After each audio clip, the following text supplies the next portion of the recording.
प्रदेश अध्यक्ष चेंज होने की बात निकल कर आ रही है। 60 वर्षों के बाद देश में ऐसी राजनीतिक परिस्थिति बनी। TRSO कहे नहीं देख रही है, हमसे क्यों पूछते हैं भाई। 2/3 बहुमत से हम लोग बिहार में सरकार बनाएंगे। पैनोरमा ग्रुप, जो सोचता है वो करता है। नमस्कार, मैं हूं धीरज शर्मा और आप न्यूज हाट देख रहे हैं। लोकसभा चुनाव के बाद एक्टिव मूड में भाजपा दिख रही है। आज जो है कार्य समिति की बैठक बुलाई गई है और इस बैठक में तकरीबन 1300 जो पदाधिकारी हैं बिहार भर के वो शामिल होंगे। हमारे साथ जो है पूर्व मंत्री आलोक रंजन है। क्या कुछ रणनीतियां बनेगी? नहीं, देखिए, आज मूल रूप से बिहार के जितने भी हमारे कार्यकर्ता हैं, मंडल अध्यक्ष से ऊपर के, उन सारे लोगों को बुलाया गया है। वैसे तो हमारे लाखों कार्यकर्ता के योगदान से आज बिहार में एनडीए की इतनी अच्छी बढ़त हुई, लेकिन मंडल अध्यक्ष से ऊपर के हमारे कार्यकर्ता सब आए हैं। सब लोगों को आज धन्यवाद दिया जाएगा, क्योंकि बहुत मेहनत से सब लोगों ने लोकसभा में काम किया और देश के यशस्वी प्रधानमंत्री आदरणीय नरेंद्र मोदी जी को तीसरी बार देश के प्रधानमंत्री बनने का 60 साल के बाद पहली बार ऐसा मौका लगा कि तीसरी बार प्रधानमंत्री जो है सो बने हैं। आलोक जी, अपेक्षा जो थी उससे विपरीत रिजल्ट आए, सीटें कमी, क्या उसकी भरपाई विधानसभा में होगी? नहीं, निश्चित रूप से आने वाले समय में बिहार में फिर एनडीए की पूर्ण बहुमत 2/3 बहुमत से हम लोग बिहार में सरकार बनाएंगे। और लगातार हम लोग इसके लिए, भारतीय जनता पार्टी तो सब दिन अलग रहती है, चुनाव कैसे अपने कार्यकर्ताओं को एक्टिव करके और किस प्रकार से जनता के बीच जा करके सरकार की योजनाओं को पहुंचा करके और चुनाव की तैयारी हम लोग सब दिन करते हैं। तो स्वाभाविक है, अभी हमारे कार्यकर्ता आए हैं, सब लोग यहाँ से उत्साहित होकर जाएंगे और आने वाला जो विधानसभा का चुनाव होगा, उस विधानसभा के चुनाव में फिर 2/3 बहुमत से भारतीय जनता पार्टी और एनडीए की सरकार यहाँ बनेगी। आखिरी सवाल है, बीजेपी में आप भी बड़ा ओहदा रखते हैं, प्रदेश अध्यक्ष चेंज होने की बात निकल कर आ रही है। देखिए, ये सब तो कोई राजनीतिक मुद्दा ही नहीं है। हमारे यहाँ ये सब लगातार चलते रहता है और हमारे ये सब तो राष्ट्रीय अध्यक्ष आदरणीय प्रधानमंत्री जी ये लोग डिसाइड करेंगे। और हमारे अभी माननीय प्रदेश अध्यक्ष आदरणीय सम्राट चौधरी जी हैं, उनके नेतृत्व में हम लोग बिहार को मजबूत कर रहे हैं। तो देखिए, सम्राट चौधरी के नेतृत्व में बिहार मजबूत हो रहा है, क्या कहेंगे सर? क्या कुछ प्लानिंग हो रही है? देखिए, ये रूटीन वर्क है हमारा। प्रदेश की कार्य समिति की बैठक होती है, इस बार वो बृहद कार्य समिति की बैठक हो रही है। मंडल स्तर तक के जो हमारे अधिकारी हैं वो इस कृष्ण मेमोरियल हॉल में आज कार्य समिति में आए हैं। मैं पूर्णिया से हूँ, पूर्णिया सीमावर्ती क्षेत्र है, उधर से भी भारतीय जनता पार्टी के कार्यकर्ता जो अपेक्षित है वो इस बैठक में आए हैं। और इस बैठक में आज जो है उन कार्यकर्ताओं को भी सम्मानित करेंगे और जो लोकसभा के चुनाव में हमारे जीते हुए जो नेता हैं, जो संसद में गए हैं भाजपा के, उनको भी हम सम्मानित करेंगे। और यहां से जो पार्टी का मूल मंत्र है, डॉक्टर श्यामा प्रसाद मुखर्जी, दीनदयाल उपाध्याय और हमारे अटल बिहारी वाजपेयी ने जो संदेश दिया है, उस मूल मंत्र को लेकर के जाएंगे और 2025 में एनडीए की प्रचंड बहुमत से फिर बिहार में सरकार बने, इस संदेश को लेकर हम जाएंगे। देखिए, बिहार में एनडीए प्रचंड बहुमत में जो है एक बार फिर से वापसी करे और इसी को लेकर ये बैठक भी बुलाई गई है और इसी की तैयारी भी होगी। राधा मोहन सिंह जो है वो पहुंच चुके हैं, उनसे भी बात करने की कोशिश होगी, जानने की कोशिश होगी कि क्या कुछ जो है रणनीतियां खासा रहेगी, क्योंकि बेहद जरूरी हो जाता है ये जानना। सर, एक सवाल है बस सर।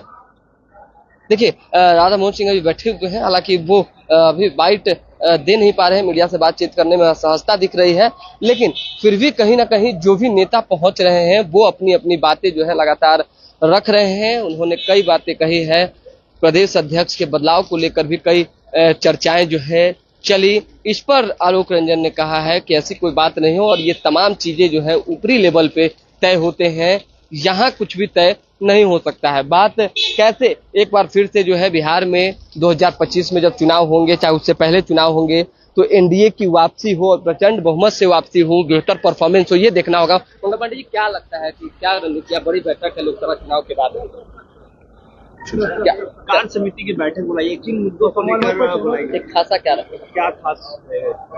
60 वर्षों के बाद देश में ऐसी राजनीतिक परिस्थिति बनी जब किसी पार्टी गठबंधन की और किसी नेता के नेतृत्व में लगातार तीसरी बार सरकार बनी है। आदरणीय नरेंद्र मोदी जी के नेतृत्व में लगातार तीसरी बार एनडीए की सरकार बनी है और इस बात की खुशी भारतीय जनता पार्टी और एनडीए के कार्यकर्ताओं में है। और आज इस बैठक के माध्यम से जहां हम बिहार की जनता का आभार व्यक्त करेंगे, धन्यवाद व्यक्त करेंगे, वहीं पार्टी के आगामी संगठनात्मक कार्यक्रमों की भी चर्चा करेंगे।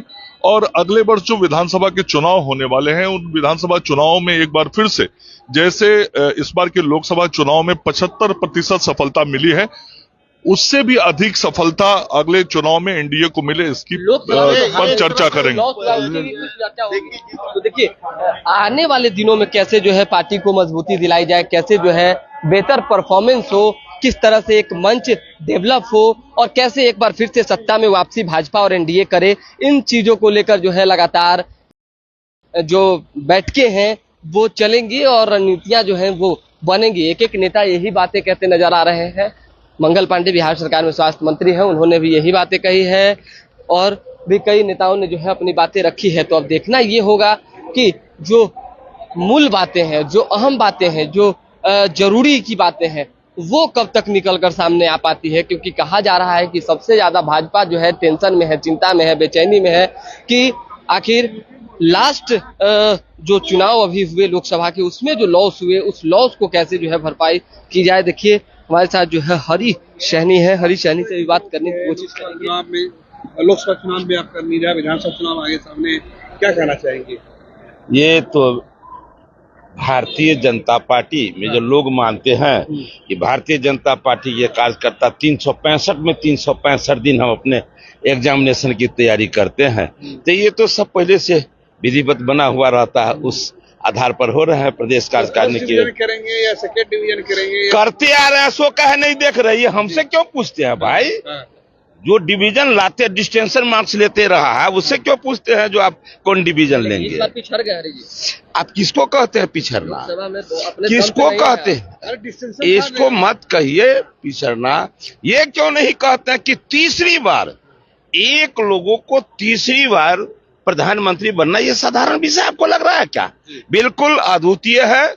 और दुनिया में सबसे लोकप्रिय नेता जो गरीबों के मसीहा कहलाते हैं, उनका तीसरी बार बनना ये बताता है कि भारतीय जनता पार्टी अपने दम है। पानी पी रहा है। अरे पानी किस बात का? हम टारगेट लेके चलते हैं। दुनिया में हर कोई टारगेट लेके चलता है, उसमें साथ रहेंगे कि नहीं रहेंगे? एकदम बिल्कुल एनडीए गठबंधन पूरा साथ है, हम लोग साथ रहेंगे, साथ है, साथ है। ये चेहरा हम गठबंधन में हैं। हम आपसे पहले भी हम कहे थे, जब हम परिवार जोड़े हैं तो बड़ा भाई छोटा भाई नहीं होता है। परिवार चलाने के लिए भाई का जरूरी है, बड़ा छोटा नहीं। अब ये बात मैं कह दूं अभी, ये आपको अच्छा लगता है क्या? ये तो परिस्थिति बताता है भाई। देखिए समय बताएगा, परिस्थिति बताएगा कि कौन सीएम रहेगा, कौन नहीं रहेगा। ये बातें हरी सहनी ने क्लियर की है और हरी सहनी ने यह भी कहा है कि हम जीतने वालों की भूमिका में है, तीसरी बार सत्ता में आने वालों की भूमिका में है, न कि लॉस वालों की। तो स्वाभाविक सी बात है। देखिए बीजेपी ने 400 पार का नारा दिया था, चाहत पूरी नहीं हुई।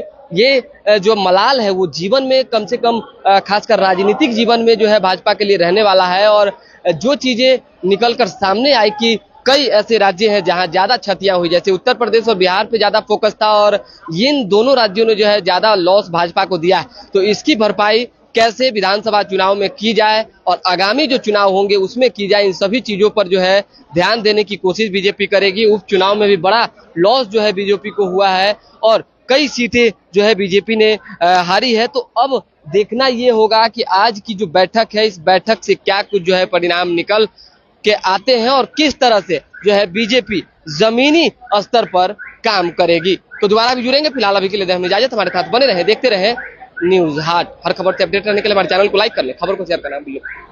बहुत बहुत धन्यवाद।